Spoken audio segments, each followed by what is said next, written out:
No vídeo de hoje a gente vai falar um pouco sobre o plano de redenção de Deus, que pode parecer um tema muito óbvio para alguns, mas para mim não era tanto, e nem para os muçulmanos com quem eu conversava em Londres.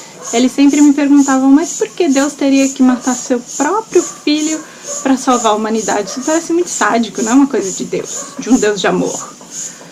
E eu também achava sacrifício uma coisa meio estranha, achava que os judeus faziam isso, mas não entendi o motivo, para falar a verdade. Só que quando você lê a Bíblia do início até o fim, você entende o plano de redenção de Deus e vê que esse é o tema central da Bíblia. A Bíblia está dividida em algumas fases. É criação, queda, o plano de redenção, que é a remissão dos pecados, que é quase a Bíblia inteira, e finalmente é o nosso retorno para Deus. Na criação a gente tinha o padrão perfeito de Deus, com tudo em harmonia, até que houve a queda. O homem quis ser igual a Deus, quis ter o conhecimento do bem e do mal, daí desobedeceu o Senhor e abriu as portas para o pecado. Mas Deus já havia avisado ao homem o preço do pecado, que era a morte, e Deus cumpre o que ele fala. Só que ele não, por amor ao homem, ele lançou uma medida provisória para que o homem pudesse ser purificado para estar próximo de Deus. Vamos lembrar que Deus é santo, puro, e uma mancha de pecado sequer afasta o homem de Deus. Então, para poder ser purificado, eles tinham que sacrificar um animal.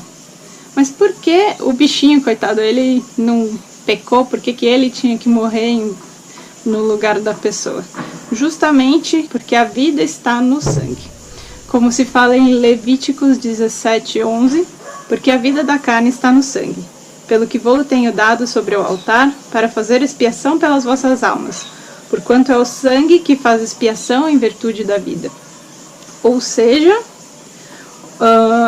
o sangue, a vida do animal substituía a vida da pessoa, mas isso era uma medida provisória, porque era um animal, ele não tinha o poder de salvar a vida de um homem.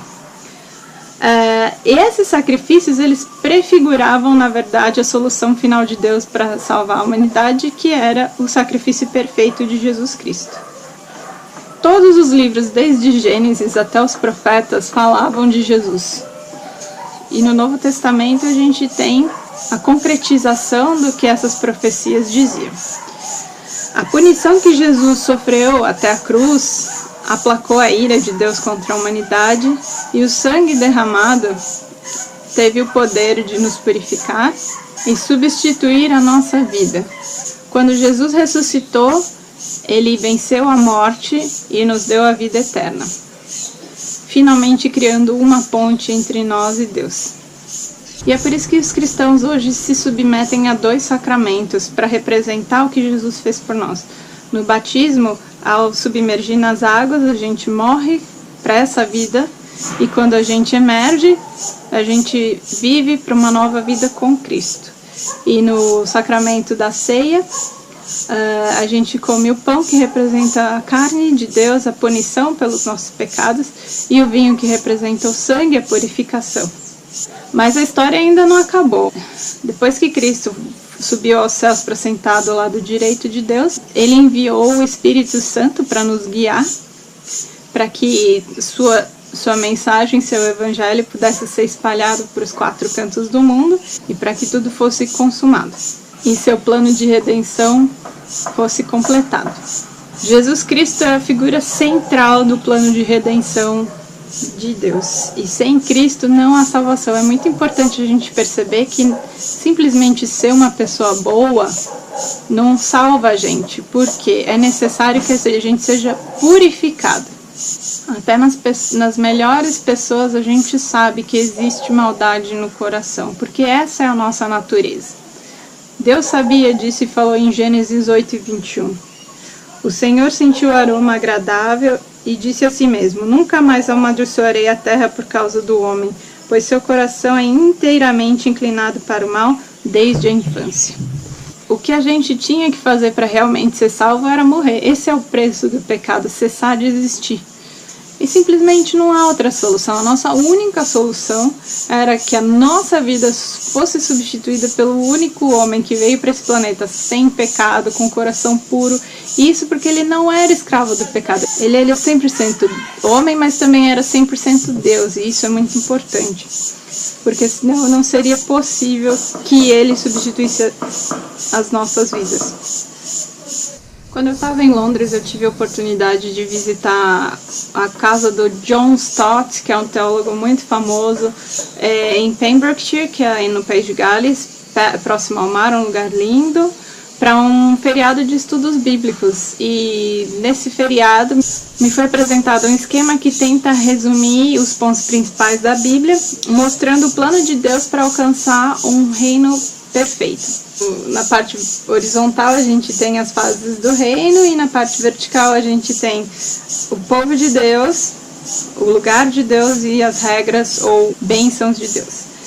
O esquema é iniciado com o padrão do reino, sendo que o povo de Deus eram Adão e Eva, o lugar de Deus era o Jardim do Éden, e as regras e bênçãos de Deus eram a palavra de Deus e tinham um relacionamento perfeito. Aí a gente tem o reino destruído após a queda do homem, onde o povo de Deus não há ninguém e as pessoas foram banidas do lugar de Deus. Não há regras, mas desobediência e maldição em geral. Depois a gente tem o reino prometido com Abraão, onde Deus faz uma promessa aos seus descendentes, e o lugar de Deus agora é Canaã, que é a terra prometida.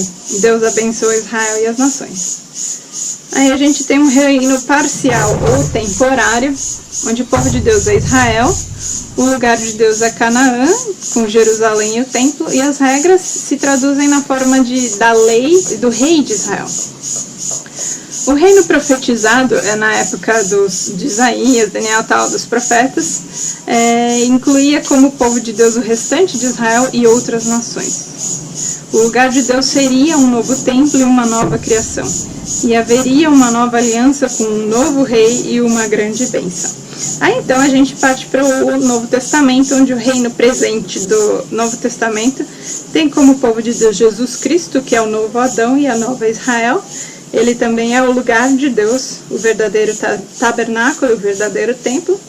E ele é a nova aliança que Deus estabelece e o caminho para o descanso e a paz.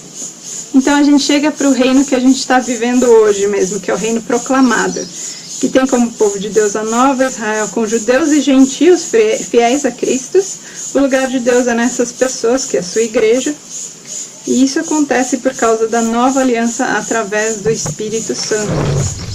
Por fim, a gente tem o reino perfeito, com uma família multinacional de Deus na Nova Jerusalém, a nova criação e o novo templo, o trono de Deus e o Cordeiro com uma bênção perfeita. E aqui a gente vai viver nos padrões de Deus novamente. Eu espero que tenha ficado claro nesse vídeo e até a próxima, pessoal. Que Deus os abençoe.